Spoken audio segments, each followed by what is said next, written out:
لله نحمده ونستعينه ونستغفره ونستهديه ونتوب إليه ونعوذ بالله من شرور أنفسنا ومن سيئات أعمالنا من يهده الله فلا مضل له ومن يضلل فلا هادي له وأشهد أن لا إله إلا الله وحده لا شريك له وأشهد أن محمدا عبده ورسوله صلى الله عليه وعلى آله ومن تمسك بسنته إلى يوم الدين فقال الله تعالى يا أيها الذين آمنوا اتقوا الله حق تقاته ولا تموتن إلا وأنتم مسلمون وقال أيضا يا أيها الناس اتقوا ربكم الذي خلقكم من نفس واحدة وخلق منها زوجها وبث منهما رجالا كثيرا ونساء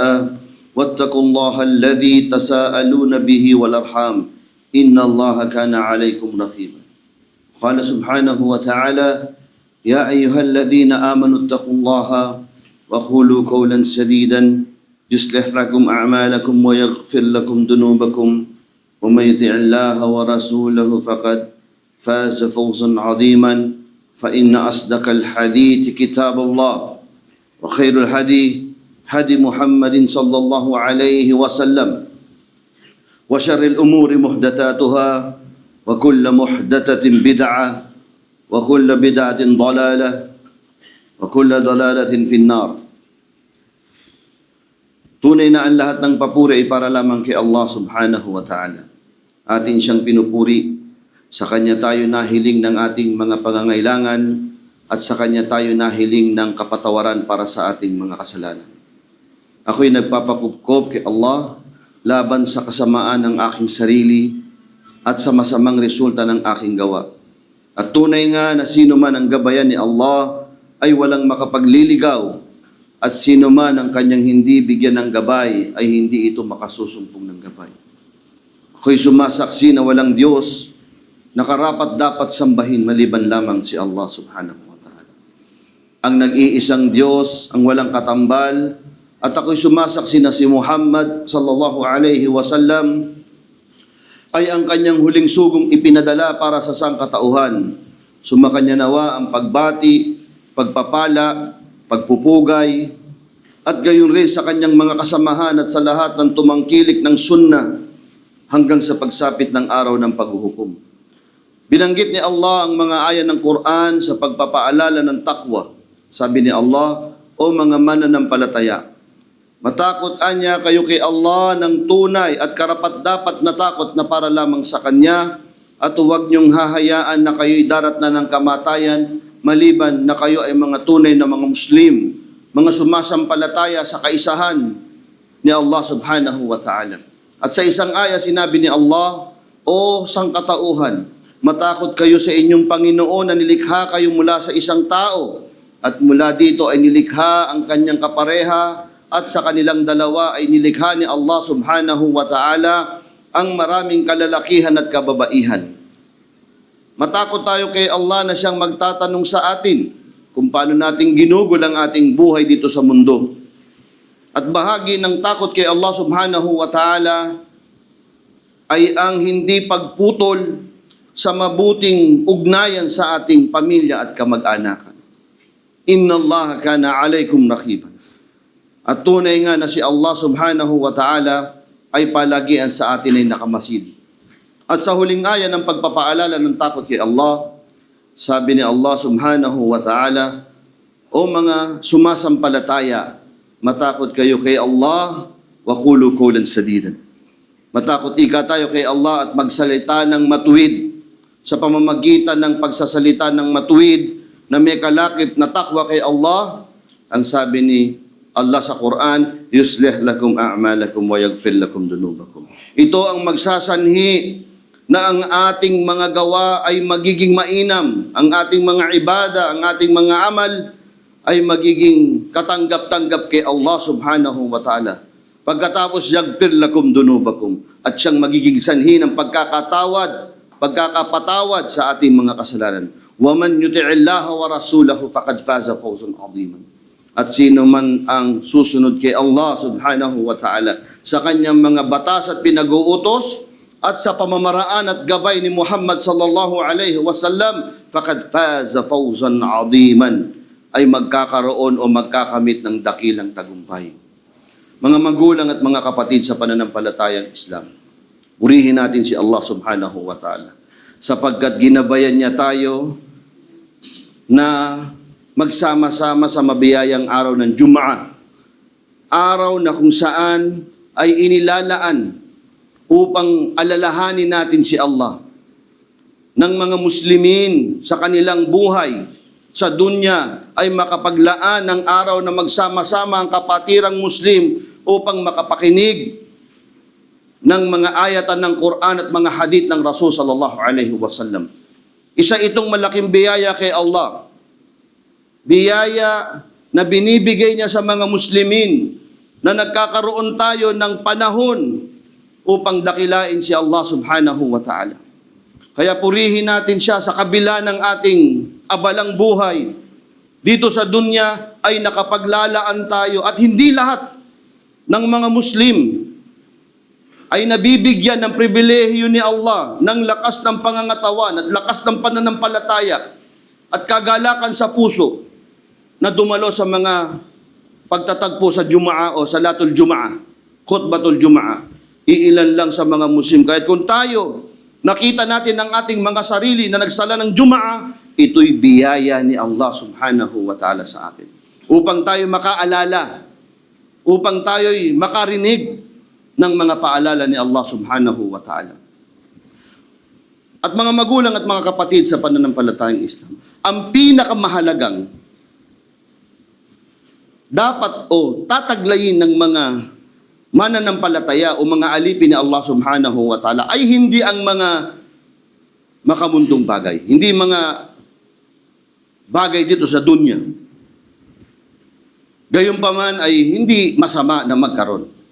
La tansa nasibaka fid dunya, sabi sa Quran. Hindi masama na kunin mo ang bahagi mo dito sa dunya, dito sa mundo. Pero ang dapat na unang-unang pinaggugugulan ng isang Muslim ay ang makamit natin ang kaluguran ni Allah subhanahu wa ta'ala. Ano ibig sabihin nito? Na mapabilang tayo sa mga taong hindi pababayaan ni Allah. Maraming mga tao aalis sa gabay. Maraming mga tao lalabas sa gabay. Kaya kung meron man tayong hihilingin kay Allah subhanahu wa ta'ala na mas mahalaga pa sa dunya, dito sa mundo, ay ang hindi tayo makalabas sa pangangalaga ni Allah subhanahu wa ta'ala. At ang ating tatalakayin ay ang mga uri ng mga tao o mga alipin ni Allah subhanahu wa ta'ala na mananatili sa pangangalaga o mananatili sa mga taong hindi pababayaan ni Allah subhanahu wa ta'ala. Na kahit na paano mangyari dito sa dunya, anong mangyari sa atin, ito yung mga uri ng mga tao na hindi pababayaan ni Allah. Unang-una, al-muttaqun. Sabi ni Allah subhanahu wa ta'ala, Inna Allaha ma'alladhina taqaw walladhina hum muhsinun. Ang sabi ni Allah, tunay nga katotohanan na si Allah ay kasama ng mga may takot o may takwa kay Allah subhanahu wa ta'ala na gumagawa ng kabutihan. Al-muhsinun, ang gumagawa ng ihsan. Ito yung unang-una, al-muttaqun. Kaya nga ang Rasul sallallahu alaihi wasallam sa kanyang mga khutbah, sa kanyang mga pang-aalala, laging sinasabi niya na matakot kayo kay Allah subhanahu wa ta'ala. Ittaqullah! Lagi natin sinasabi yan. Ito'y nasiha sa mga kapatid natin sa ating nakakagawa ng kasalanan, sa ating lagi natin sinasabi, ya akhi, ittaqullah.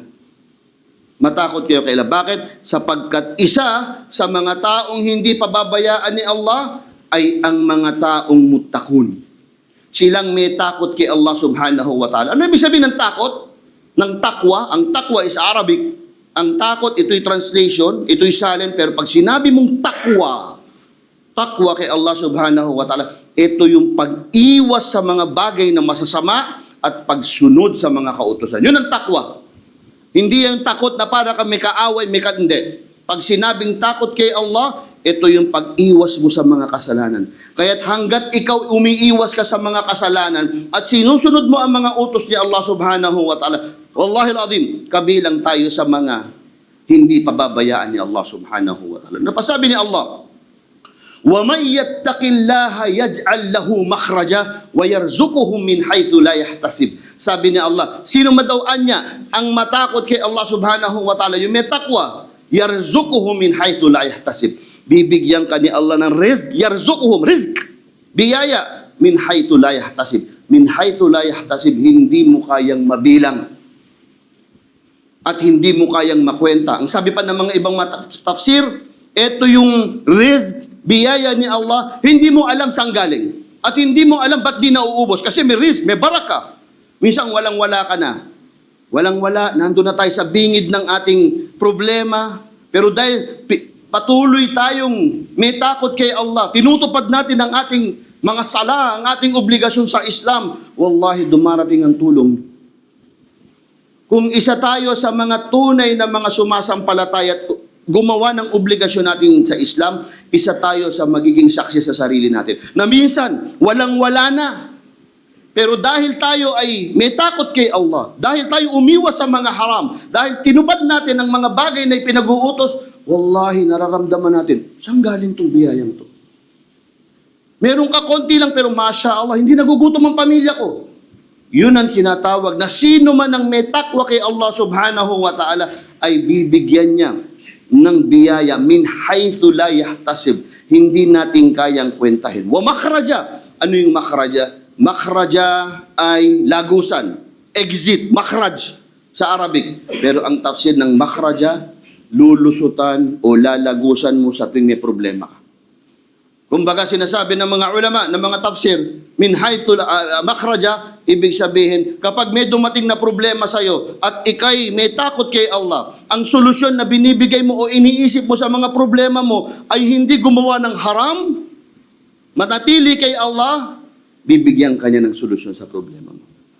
Bibigyan kanya ng makhraja. Ito ang isa, ang unang-una na uri ng tao. At ya Allah, ibilang mo kami sa mga muttaqun. Ang sunod ay ang mga as-sabirun. Sabirun, sila yung mga nagsasabar. Sila yung mga matiisin sa gitna ng problema. Sabi ni Allah, Inna Allaha ma'as-sabirin.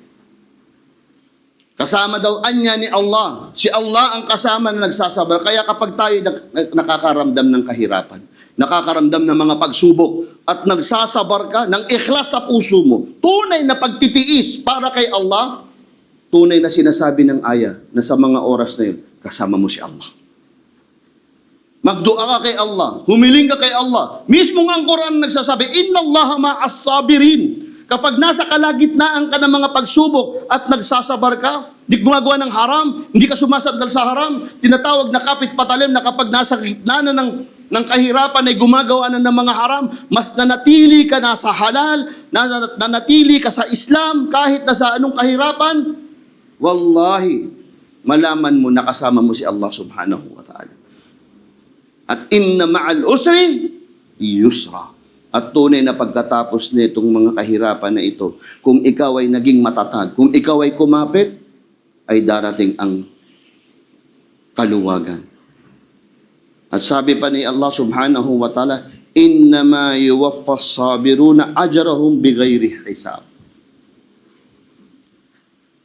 Ang mga nagsabar, sabi ng mga tafsir, taaya na ito, nagsabar ka dito sa dunya.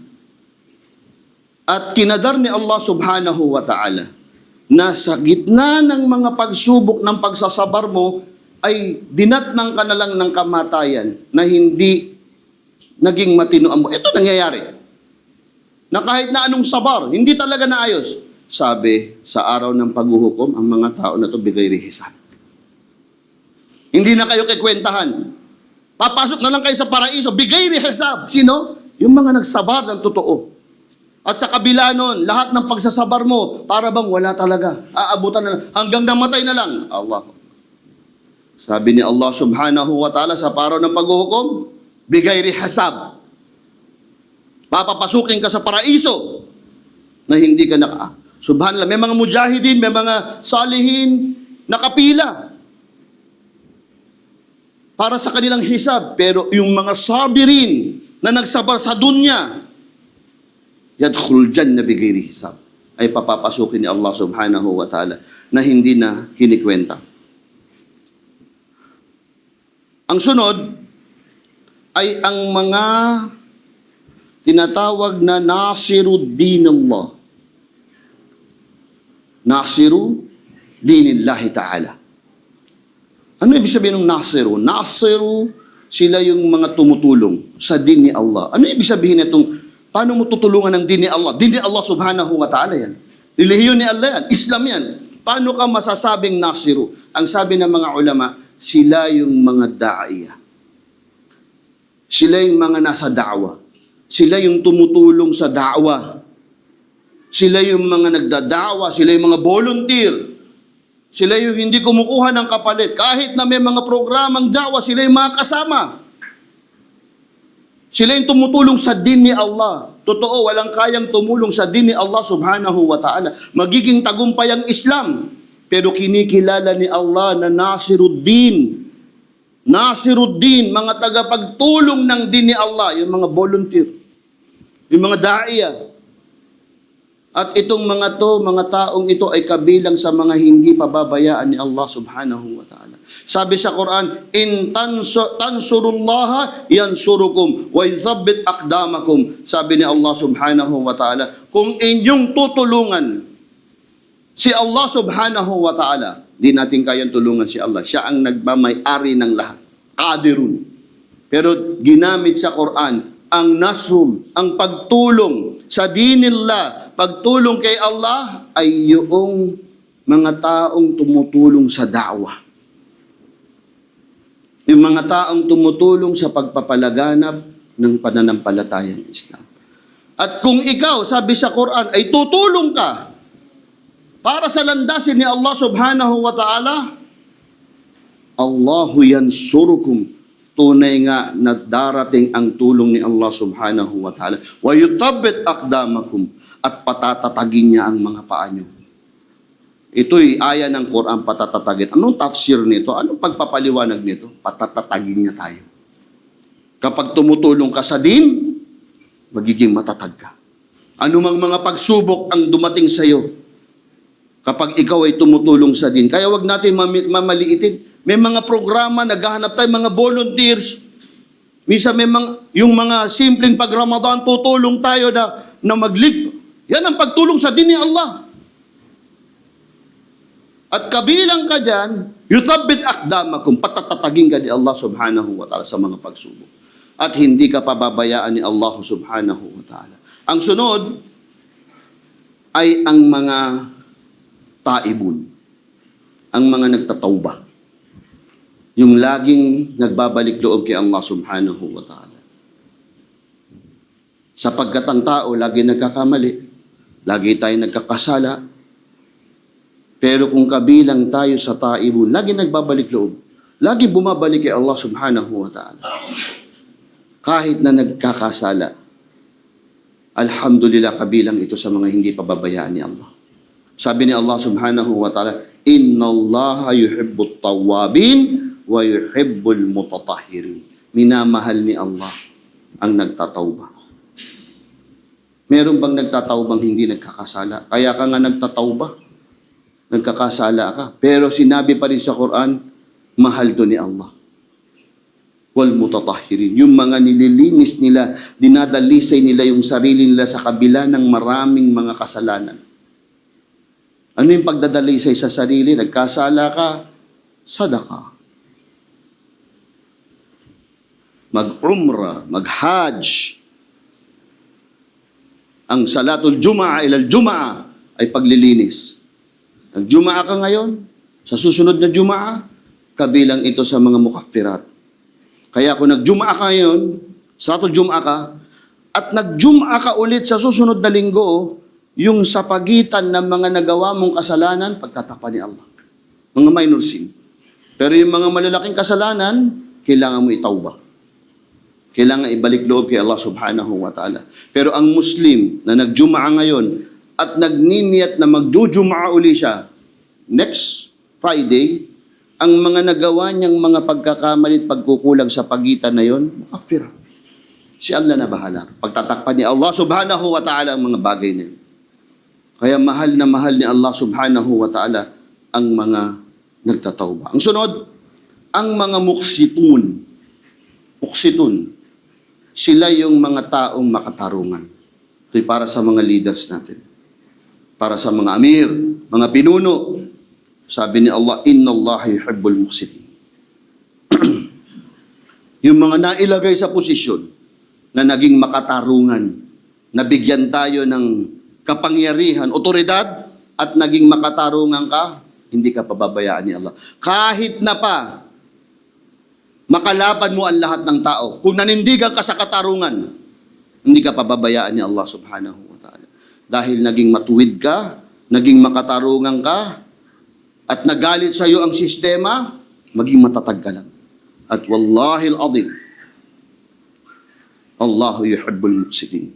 Mahal ni Allah subhanahu wa ta'ala ang mga gumagawa ng katarungan. At ang huli, sa mga hindi pababayaan ni Allah, ang mga adh-dhakirunallaha kathiran. Sino to? Sila yung mga laging umaalala kay Allah subhanahu wa ta'ala. Sabi ni Allah subhanahu wa ta'ala, fadhkuruni adkurukum. Kapag inaalala niyo ko, sabi ni Allah, o alalahanin niyo ko, ay alalahanin niyo si Allah, sabi ni Allah, alalahanin niyo si Allah at aalalahanin ka ni Allah. Fadhkuruni adkurukum. Sa tuwing nagdidikir tayo, sa tuwing nag-aalala tayo kay Allah, subhanallah, subhanallah, alhamdulillah, Allahu Akbar, sabi ni Allah, inaalala ka rin niya. At kabilang ka sa mga hindi pababayaan ni Allah.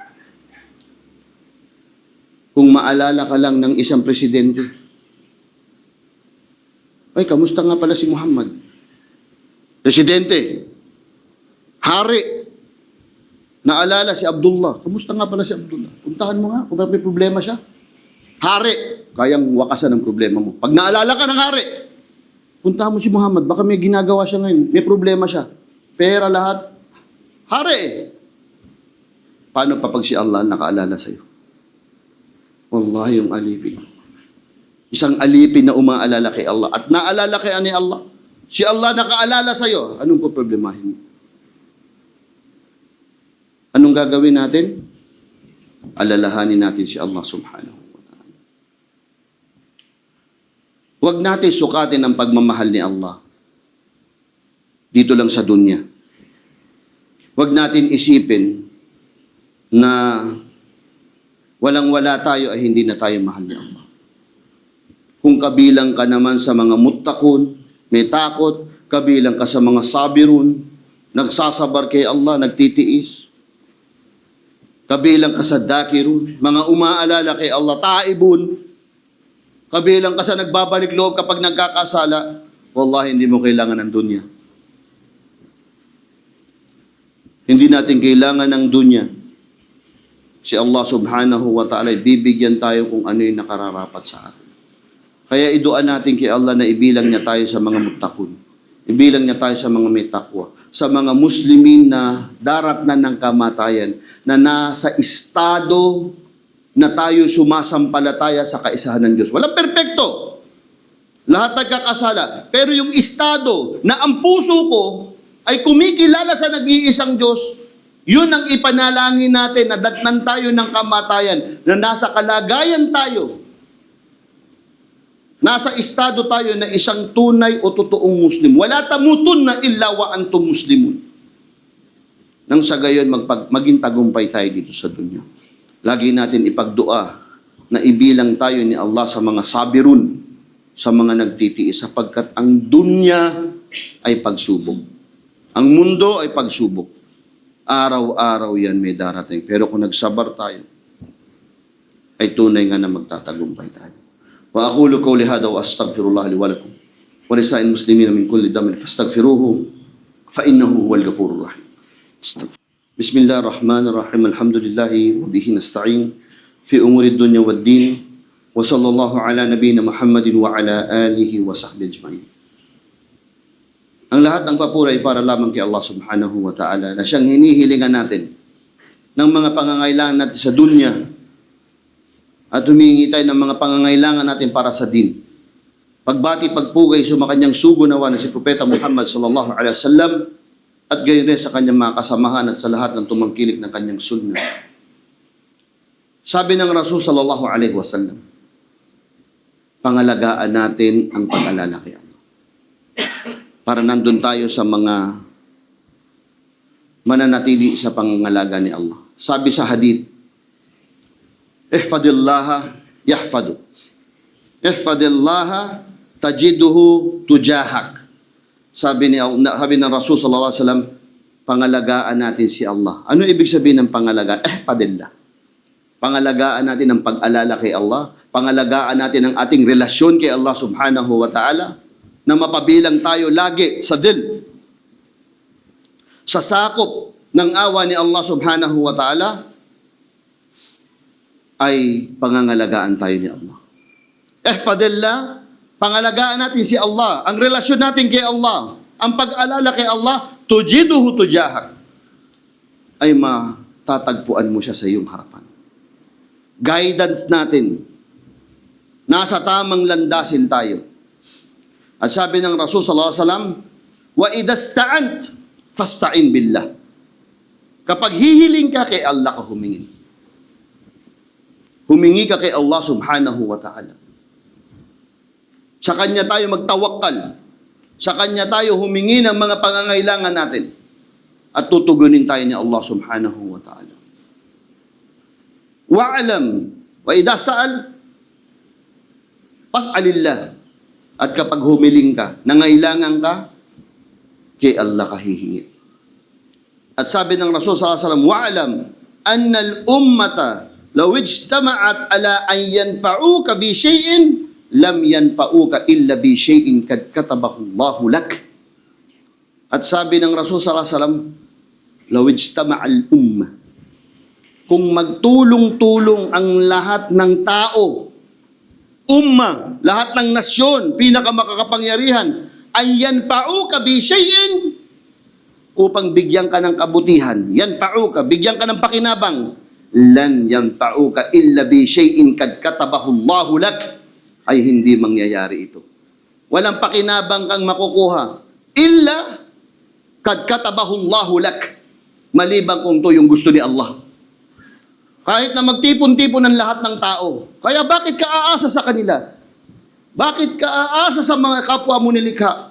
Idastaan tapastain billah. Kapag may kailangan ka, kay Allah ka humingi. Bakit? Sapagkat kahit na magtipon-tipon ng lahat ng tao, anyan fa'uka bi shay'in, upang bigyan ka ng pakinabang, lan yanfa'uka illa bi shay'in kad katabahu Allahu lak. Maliban sa bagay na gusto ni Allah, yun lang ang makakarating sa iyo. At sa kabila naman, sabi ng Rasul sallallahu alaihi wasallam, law ijtama'at ala al-umma ay yadurruka,